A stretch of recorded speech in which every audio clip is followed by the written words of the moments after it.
Welcome to Study the Bible with me. Today we are continuing from where we stopped last time, so grab your Bible and let's dig right in.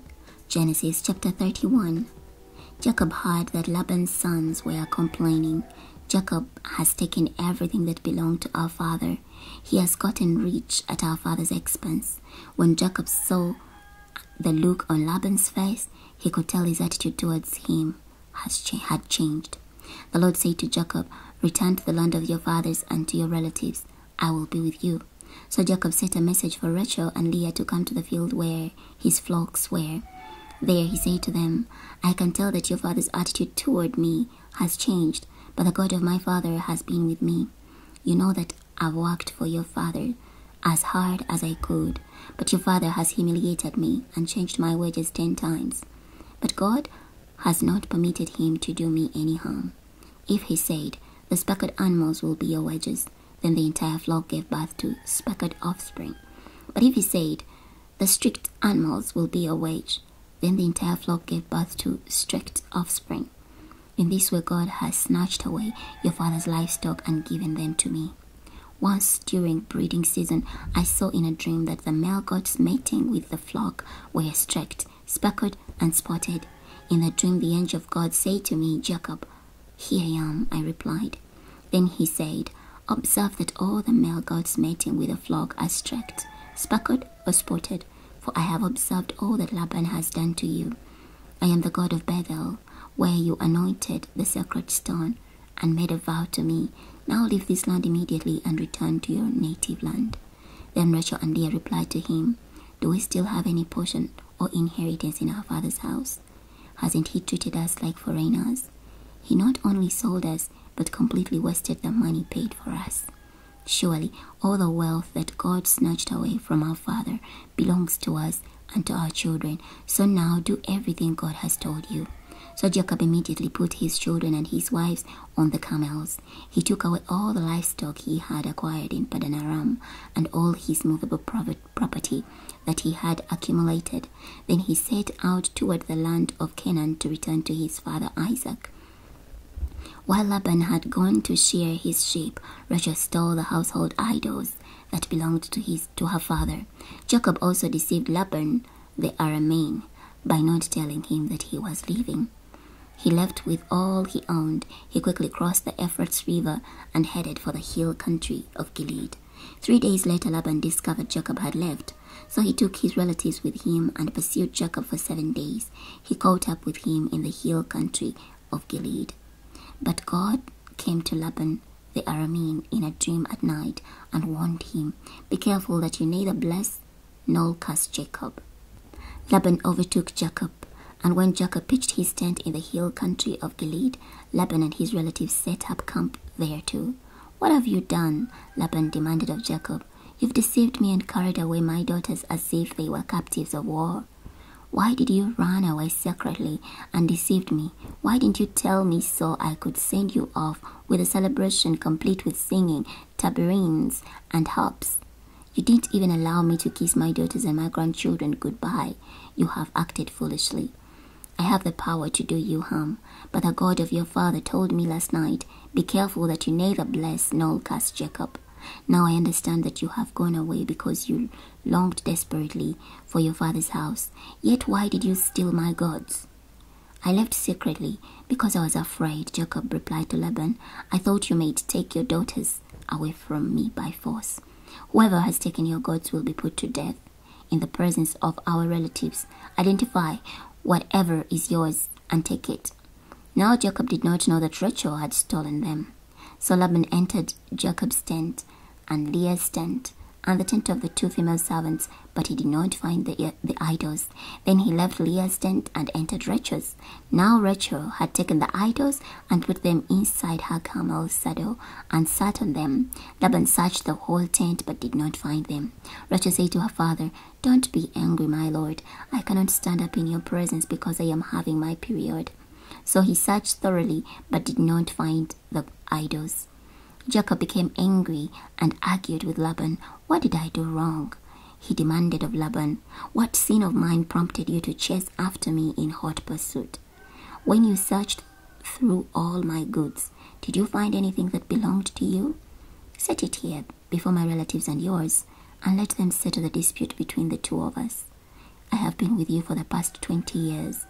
Your ewes and female goats have not miscarried, nor have I eaten rams from your flocks. Animals torn by wild beasts I never brought to you. I always absorbed the loss myself. You always made me pay for every missing animal, whether it was taken by day or at night. I was consumed by scorching heat during the day and by piercing cold at night, and I went without sleep. This was my lot for 20 years in your house. I worked like a slave for you, 14 years for your 2 daughters, and 6 years for your flocks, but you changed my wages 10 times. If the God of my father, the God of Abraham, the one whom Isaac fears, had not been with me, you would certainly have sent me away empty-handed. But God saw how I was oppressed, and how hard I worked, and he rebuked you last night. Laban replied to Jacob, These women are my daughters, these children are my grandchildren, and these flocks are my flocks. All that you see belongs to me. But how can I harm these daughters of mine today, or the children to whom they have given birth? So now, come, let's make a formal agreement, you and I, and it will be proof that we have made peace. So Jacob took a stone and set it up as a memorial pillar. Then he said to his relatives, Gather stones. So they brought stones and put them in a pile. They ate there by the pile of stone. Laban called it Jegar Sahadutha, but Jacob called it Gilead. Laban said, This pile of stone is a witness of our agreement today. That is why it was called Gilead. It was also called Mizpah, because he said, May the Lord watch between us when we are out of sight of one another. If you mistreat my daughters, or if you take wives besides my daughters, although no one else is with you, realize that God is witness to your actions. Here is this pile of stones and this pillar I have set up between me and you. Laban said to Jacob, This pile of stones and the pillar are reminders that I will not pass beyond this pile to come to harm you, and that you will not pass beyond this pile and this pillar to come to harm me. May the God of Abraham and the God of Nahor, the gods of their father, judge between us. Jacob took an oath by the God whom his father Isaac feared. Then Jacob offered a sacrifice on the mountain and invited his relatives to eat the meal. They ate the meal and spent the night on the mountain. Early in the morning, Laban kissed his grandchildren and his daughters goodbye and blessed them. Then Laban left and returned home. Chapter 32. So Jacob went on his way, and the angels of God met him.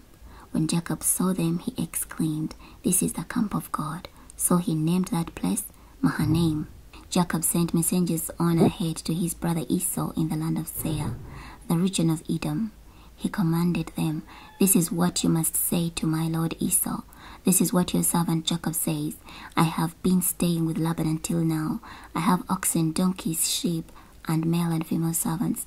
I have sent this message to inform my lord, so that I may find favor in your sight. The messengers returned to Jacob and said, We went to your brother Esau. He is coming to meet you and has 400 men with him. Jacob was very afraid and upset. So he divided the people who were with him into 2 camps, as well as the flocks, herds, and the camels.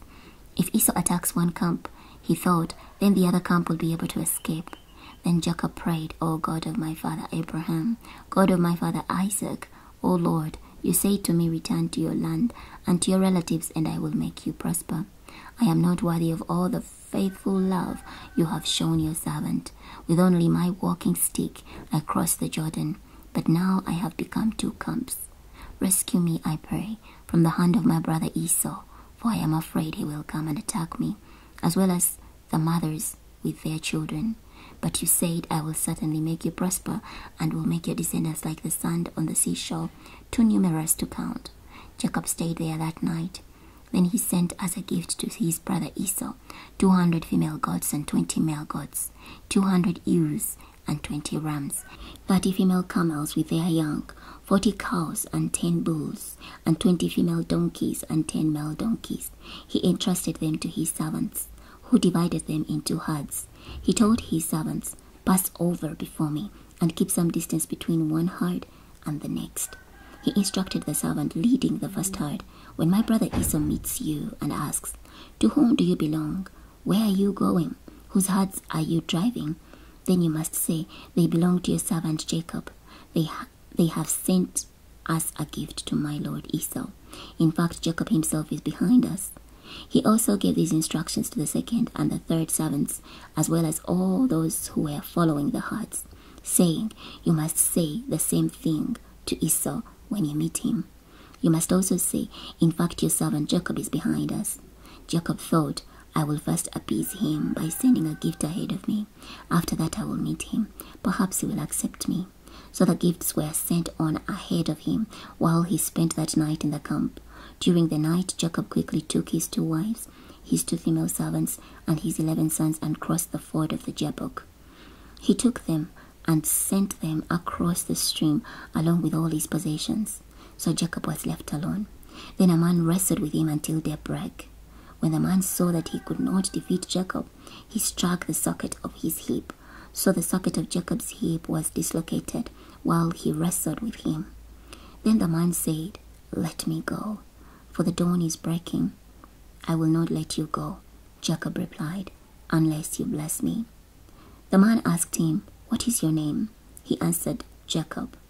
"No longer will your name be Jacob," the man told him, "but Israel, because you have fought with God and with men and have prevailed." Then Jacob asked, "Please tell me your name. Why do you ask my name?" The man replied. Then he blessed Jacob there. So Jacob named the place Peniel, explaining, "Certainly I have seen God face to face and have survived." The sun rose over him as he crossed over Peniel, but he was leaping because of his hip. That is why to this day the Israelites do not eat the sinew which is attached to the socket of the hip, because he struck the socket of Jacob's hip near the attached sinew. We're going to be stopping here today. Next time we're going to be starting from Genesis chapter 33